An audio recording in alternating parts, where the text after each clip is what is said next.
Praise the Lord. Welcome to daily promise. అనుదిన వాగ్దానానికి మీ అందరికీ ఆహ్వానం. ఈరోజు దేవుని యొక్క వాక్యం మనం చూసినట్లయితే సామెతల గ్రంథం 15వ అధ్యాయం 8వ వచనంలో ఒక చక్కని మాట ఈ విధంగా వ్రాయబడి ఉందండి. ఏమని అంటే, భక్తిహీనులు అర్పించు బలులు యెహోవాకు హేములు, యథార్థవంతుల ప్రార్థన ఆయనకు ఆనందకరం. In Jesus name amen. ఇక్కడ భక్తుని ద్వారా దేవుడు ఒక మాట తెలియజేస్తున్నాడు. భక్తిహీనులు అర్పించు బలులు యెహోవాకు హేయములు. ఈనాడు చాలామంది ఏమనుకుంటారంటే, వారికి నచ్చినట్లా జీవించవచ్చు, నాకు నచ్చినట్లా నేను బ్రతికేస్తాను, నేను కోరిన బ్రతుకు నేను బ్రతికేస్తాను, నాకు నచ్చింది ఏదో చేసేస్తాను. కానీ చివరికి దేవుని దగ్గరికి వెళ్ళి బలులు అర్పించేస్తే సరిపోయిద్దిలే, దేవుని దగ్గరికి వెళ్ళి వెళ్ళ చెల్లించేస్తే, కొంచెం ధనం సమకూర్చేసి దేవునికి అప్పగించేస్తే సరిపోయిద్దిలే, నా తప్పిదాలు కప్పి పెట్టేస్తాడు, నా తప్పిదాలు క్షమించేస్తాడు అని అనుకుంటారు. భక్తిహీనులు అలాంటి వారు, అలాంటి విధంగా ఆలోచించే వారిని దేవుడు ఏమని పిలుస్తాడు అంటే, భక్తిహీనులు. అంటే వారు భక్తిలో సన్నగిల్లిపోయారు, వారు భక్తిహీనత కలిగి ఉన్నారు, గనుకనే ఆ విధంగా ఆలోచిస్తున్నారు. ఇక్కడ దేవుడు అంటున్నాడు, భక్తిహీనులు అర్పించు బలులు యెహోవాకు హేయములు అంట. భక్తిహీనులు అర్పించే ఆ యొక్క బలులు కానీ, భక్తిహీనులు అర్పించే అర్పణలు కానీ దేవునికి హేయములు. దేవునికి ఇష్టంగా జీవించకుండా దేవునికి అయిష్టమైన మార్గంలో నడుస్తూ, వారికి నచ్చిన బాటలో నచ్చిన పనులు చేస్తూ, చివరికి దేవుని యొద్దకు వచ్చి దేవుని దగ్గర డబ్బు వెళ్ళ చెల్లించినా, దేవునికి బలులు అర్పించినా అది దేవునికి హేయమంట. అంటే అసహ్యం.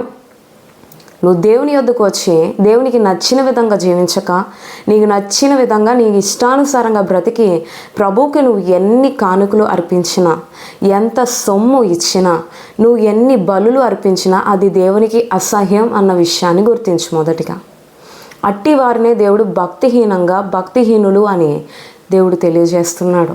అలాంటి వారు అర్పించే అర్పణలంట దేవునికి హేయములు. అయితే దేవుడు అంటున్నాడు, యథార్థవంతుల ప్రార్థన ఆయనకు ఆనందకరం.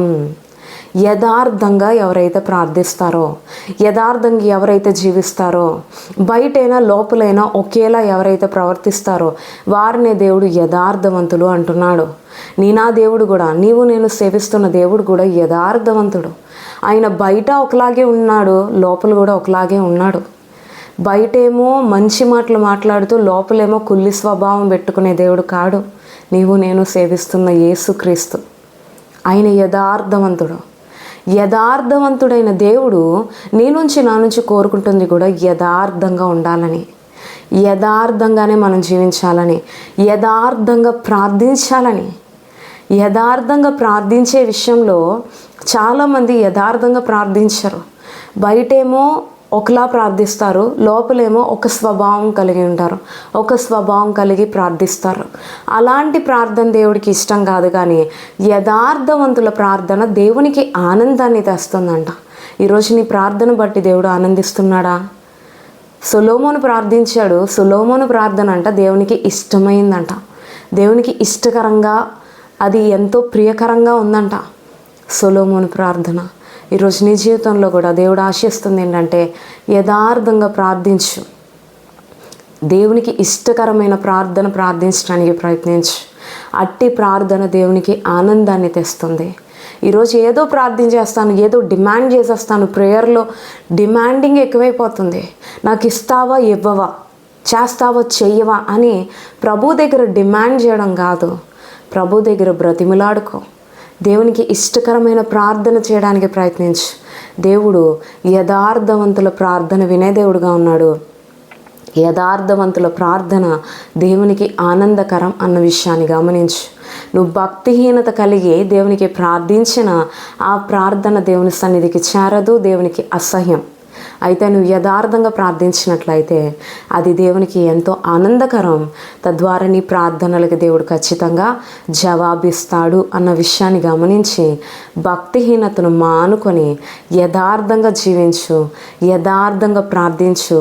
తద్వారా నీ ప్రార్థన దేవునికి ఆనందకరంగా అయ్యేలా చేయి. తద్వారా దేవుడిచ్చే జవాబు కూడా పొందుకొని నీవు కూడా ఆనందాన్ని పొందుకో.